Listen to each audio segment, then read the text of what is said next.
Ogai mar ODM Raila Odinga odok ne sirikal ewi orak mar kambi mar Adani kata orak ma kambi mar Adani oyudo mar tayo kambi mar tedo teko sitima ma pacho ka Ketrako. Raila olero ni kane en Prime Minister ma pacho ka ne sirikal mar Kenya kod kambi Adani kokalo kuom sirikal mar piny India ne osechako twak mag wilo orak. Kata kamano chik mane gayo chenro no ne ok ongirore makare gi kinde no. Raila koni mondo Kenya odongre makare nyaka oyie chiwo kinde malach ne joket mwandu machano dongo kata donje alap mar ndeke kendo dongo alap mar ndeke ma pacho kaka JKIA kod keyo sitima kaka miyo waler kod jafwambo marwa Walter Nyambaga. Gino machal kagima obwogo jo Kenya mosebedo ka gombo winjo kama Odinga ochung' ewi wach mar Adani. Ogai mar ODM Raila Odinga golo ler ne kambi mar Adani en kambi moyango koyare chon kendo osetimo ne limbe piny India oneno kit tich mong'ith ma kambi no timo. Raila odok ne kambi mar Adani kendo koni e yo ma Kenya nyalo goyo godo okang' e weche mag dongruok monywando nyaka yaro gedo mar JKIA. Adani company conglomerate is worth over $200 billion. It cannot be an Adani gate.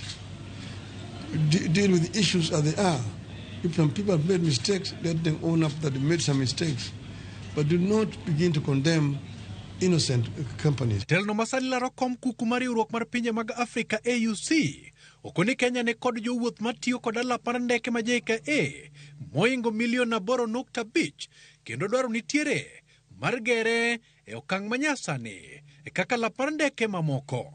You must change the way we address our planned PPPs if you have to protect the current positioning of Kenya are the most profitable and reliable destination for PPP's programs, and at the same time ensure that the interests of the people of Kenya are protected. Odinga omero ni Kenya ok ne kod thoche mar keyo teko mar stima rang'iny manyalo romo kendo kambi mar Adani kalore kod tije moseneno biro tero Kenya nyime. Ongoing energy and airport projects therefore present a critical test that could make or break our ability to compete in the field of infrastructure development for a considerable period. Odinga moko ne otimo limbe pinyno mar India kokalo kuom Prime Minister mar piny India machon Narendra Modi kendo neno kaka kambino chalo. Odinga jiwo jo Kenya mondo rang chike mabiro tayo rak magikete kogi kod Adani. The PPP law we have today is a variation of the PPP laws of the Gujarat state that Prime Minister gave us in hard copy.